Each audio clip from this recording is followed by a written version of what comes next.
that bottle. You see that guy up there with no water, juice bottle. Mm.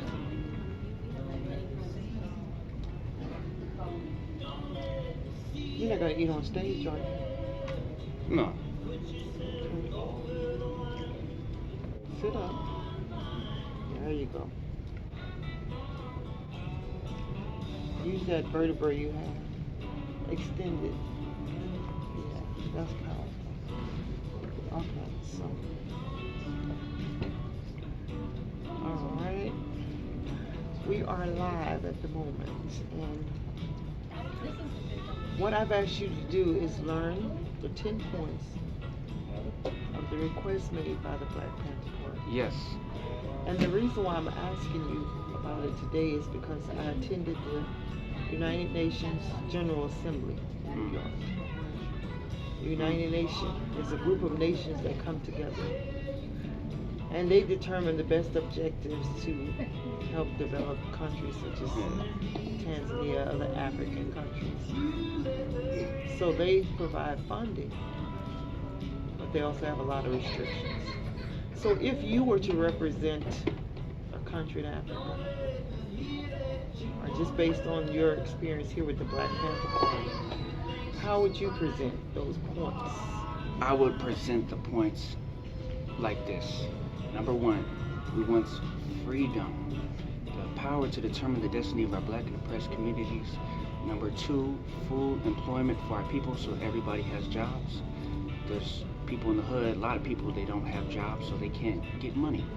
So number three, we want to enter the robbery of the capitalist nations, which means we didn't get the 40 acres and a mule, and we still are backtracking on what we already made. Number four, we want decent shelter, decent housing to live in. Number five, education. That's going to teach us our role in society. Number six, we want Black people exempt from the militaries, serving in no wars. Number seven, immediate end to police brutality and genocide of Black people.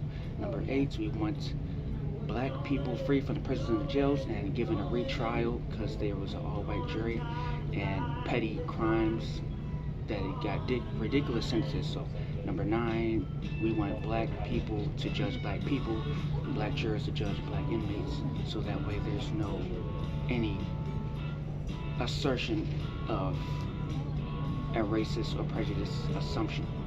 Number 10, we want land, housing, shelter, clothing, education, peace, and justice. These are the 10 points. And now I hope you understand it, not understand. You understand, you are under what you're trying to comprehend. Understand. Could you repeat number one, point number one again? Point number one, we want to power to determine the destiny of our Black and oppressed communities. So that means that we want to leave it up to us, the people, to decide on convictions, and because history has shown that when we leave it up to somebody that's not representing us, they don't judge appropriately. And which point do you think is the most important one to start with? Education, that's the most important one, which is number 5. So when we educate, especially the kids, the young kids, we teach the young kids, and they will know more. And we're already gonna make a change. We're already gonna get it. We're gonna get this because Get what? What is the we're gonna get more freedom, more power. Because look at all these books. No one's stopping me from reading now. Back in the day we couldn't read, but now I can read. I have all these books that I can study. Do you have the time? I have the time, yes. I have the Do you time. see how that can be challenging? Yes, it can be challenging. If the income wages are low and you have a family to take care of, to provide for, then most of your time is going to be utilized working. Oh yeah, working. They're trying to take away your time. Your ability to concentrate. Because, check this out, if you are working, then, if you have free time, then you're going to be questioning more. You're gonna focus on self more once you have free. Because I know, like, days that I'm not doing anything, I'm like, now I have a chance to notice how I'm feeling. Like, I feel good now. And yes, people don't get this stuff because you're too busy working. You're too busy giving up your So time. it's a mental enslavement, right? Yes, time. So how do we break away from that enslavement? Invest in our own communities. Invest in us. So do we stop not- the jobs and just go work on our communities? I'm not telling anybody to quit their job, but at the end of the day, you gotta make time. When you come home from work, you gotta study. Or when you do, you gotta make that time. What about disposable income? How should we reallocate our funds? Explain that. Elaborate on that. The money that you do have, shouldn't we reinvest it back? Oh in yes, town? of course, yes.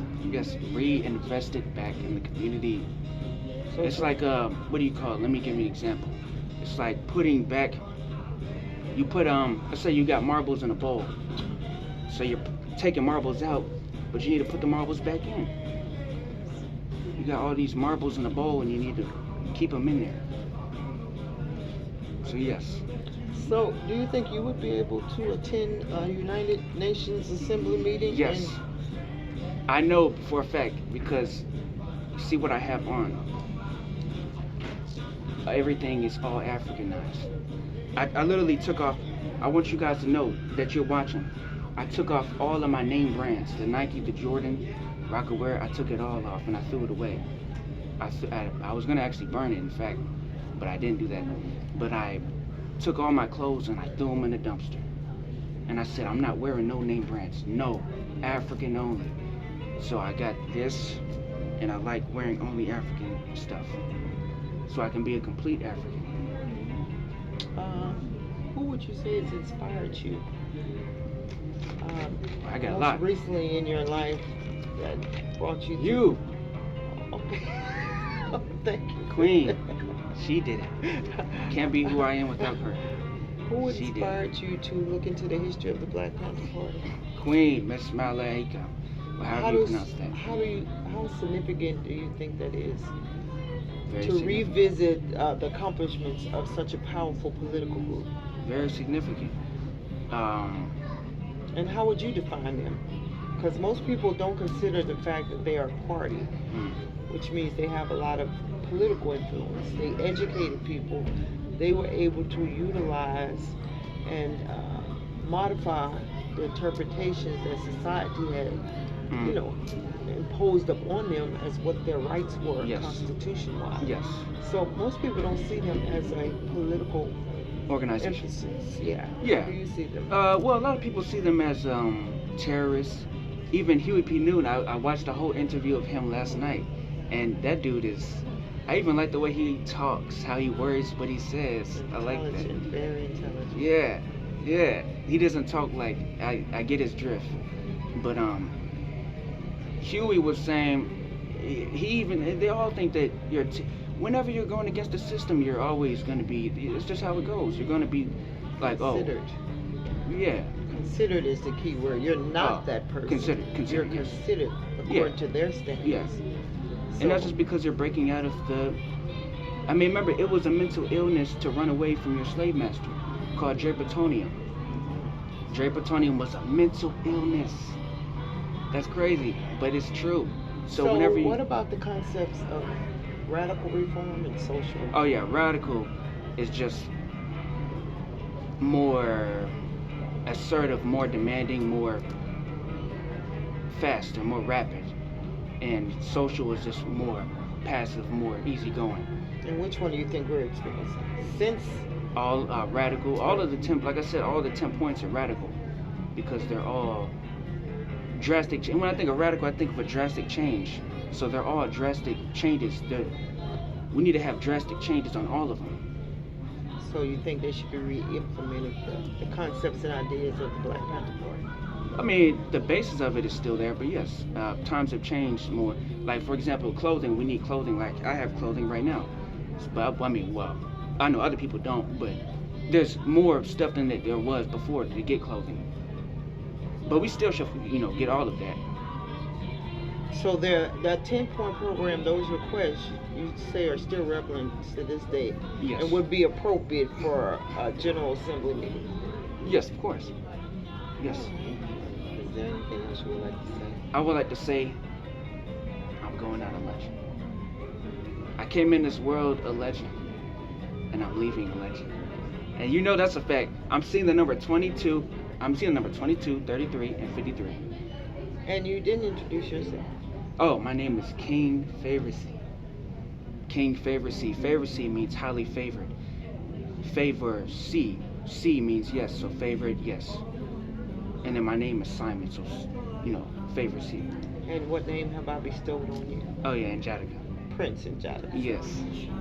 And why is that? Because I'm taking back what is rightfully ours.